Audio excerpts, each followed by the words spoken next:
Hello everyone. आज हम allergies के बारे में कुछ और इन्फॉर्मेशन लेते हैं। बच्चों में एलर्जीज़ किस किस फॉर्म में होती है और क्यों होती है। बेसिकली देखा गया है कि कुछ बच्चे जेनेटिकली प्री डिस्पोज होते हैं किसी एलर्जी की फॉर्म को। कहने का मतलब है कि उनके पेरेंट्स में या ग्रैंड पेरेंट्स में इधर मदर या फादर की साइड में किसी न किसी को या तो कोई स्किन एलर्जी रहती है या रेगुलरली ज़ुकाम खांसी हर सीज़न में रहता है या खांसी शॉर्टनेस ऑफ ब्रेथ अस्थमा की फॉर्म में रहता है या कोई इन्हेलर्स यूज़ करता है।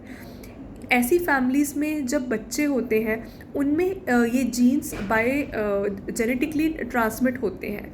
तो जब भी ऐसे बच्चे किसी भी ट्रिगर के एक्सपोजर में आते हैं तो एक हिस्टामिन नाम का केमिकल रिलीज़ होता है जो किसी भी फॉर्म का रिएक्शन कर सकता है। चाहे वो स्किन पे रिएक्शन करे, स्किन एलर्जीज कर सकता है जिसमें स्किन में ड्राइनेस होती है, रेडनेस होते हैं, इसको एटोपिक डर्मेटाइटिस कहते हैं। या हो सकता है कुछ बच्चों को हर सीज़न के चेंज होने में ज़ुकाम कॉन्टीन्यूसली रहे, बच्चा बहुत छींके मारे, नोज़ में स्टफीनेस हो, बच्चे को रात को नींद ना आए, इसको एलर्जिक राइनाइटिस कहते हैं। या कुछ बच्चों में खांसी रहती है, सांस लेने में दिक्कत होती है, कोई भी फिज़िकल एक्टिविटी करने में मुश्किल होती है, बच्चे को सांस फूलता है, ऐसी कंडीशन को अस्थमा कहते हैं। तो किसी भी फॉर्म की एलर्जी पेरेंट्स में हो, वो ज़रूरी नहीं कि उसी फॉर्म में बच्चों में ट्रांसमिट हो। ज़रूरी नहीं कि अगर पेरेंट्स में स्किन एलर्जी है तो बच्चों में स्किन एलर्जी की फॉर्म में हो। अगर सपोज़ किसी पेरेंट में स्किन एलर्जी है, हो सकता है जो बच्चों में है वो अस्थमा की फॉर्म में हो। पर बेसिकली दिक्कत यही आ रही है कि कुछ जीन्स हैं बच्चों में जो पेरेंट्स के थ्रू ट्रांसमिट होते हैं और जिनका एक्सपोजर हो जाता है किसी ट्रिगर से, तो उन बच्चों में एलर्जी बढ़ जाती है। और ज़रूरी नहीं कि अकेले जेनेटिक फैक्टर्स ही रिस्पॉन्सिबल हो। अगर कुछ बच्चों में एनवायरमेंटल एक्सपोजर बहुत ज़्यादा है, चाहे वो किसी बहुत ज़्यादा बच्चा स्मोक के एक्सपोजर में है, आसपास कोई बहुत ज़्यादा स्मोकिंग कर रहा है या कोई पेंट फैक्ट्रीज़ हैं, ऐसे कंडीशंस में भी बच्चों में एलर्जीज़ हो सकती हैं। तो क्या क्या ट्रिगर्स देखने को हमें मिलते हैं जिनको हमें अवॉइड करना चाहिए या एटलीस्ट हमें उनकी समझ होनी चाहिए।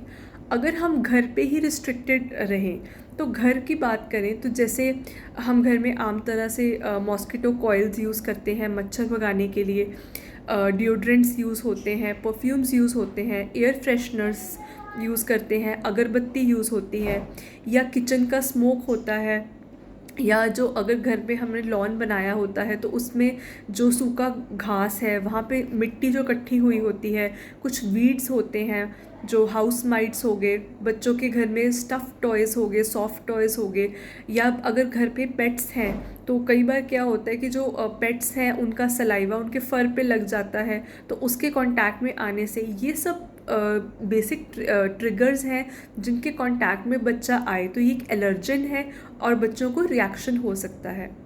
और अगर हम घर के बाहर जाएं तो जैसे कई व्हीकल्स का स्मोक होता है, या फिर हम देखते हैं कि किसी एरिया में जहाँ पे स्मोकिंग बहुत हो रही है, कुछ पेंट फैक्ट्रीज़ है जहाँ पे पेंट रहता है, पेंट भी एक केमिकल है जिसकी वजह से जो एक एलर्जन है, या कोई केमिकल फैक्ट्रीज़ हैं, बहुत ज़्यादा केमिकल्स के एक्सपोजर से भी बच्चों को जो अस्थमा ट्रिगर हो सकता है। तो ये सब ट्रिगर्स का हमें ध्यान रखना है कि अगर हमें पता है कि हमारा बच्चा इन चीज़ों से इनको दिक्कत आती है तो हम इन चीज़ों से बच्चे को दूर रखें। या कई बार कुछ फूड एलर्जेंस भी होते हैं जो हमने लास्ट एपिसोड में भी डिस्कस किए, जैसे कि एग हो गया, मिल्क हो गया, सोयाबीन है, ये सब फूड ट्रिगर्स भी होते हैं जो एलर्जी को प्रीडिस्पोज करते हैं। तो ऐसा नहीं है कि अगर किसी बच्चों में एलर्जी है तो सारी लाइफ लॉन्ग वो एलर्जी रहे।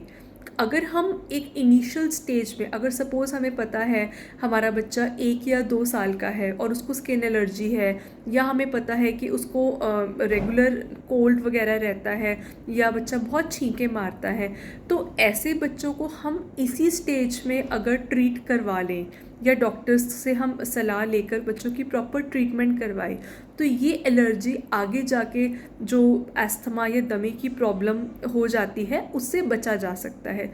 तो जितनी जल्दी आपको ऐसी एलर्जीज़ के बारे में पता लगे या आपका डॉक्टर बताए तो बहुत ज़रूरी है हम पहले ही इनको कंट्रोल कर लें और ताकि इसको बढ़ने से बचाया जा सकता है।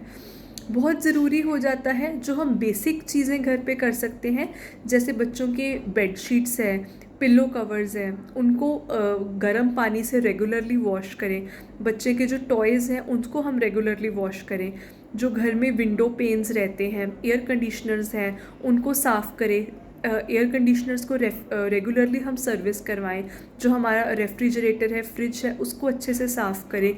ये अगर हम इन चीज़ों का कंट्रोल सीख लें, और अगर बच्चों में कोल्ड वगैरह जब भी होने लगता है, बच्चों को कुछ स्टीम वगैरह दें, या अगर बच्चा थोड़ा सा बड़ा है, बच्चों को कुछ योगा एक्सरसाइजेस सिखाएं, प्राणायाम सिखाएं, तो बच्चा आगे जाकर जो ये एलर्जी के बढ़ने वाली दिक्कतें हैं, मेजर दिक्कतें हैं, उससे बच सकता है। Thank you.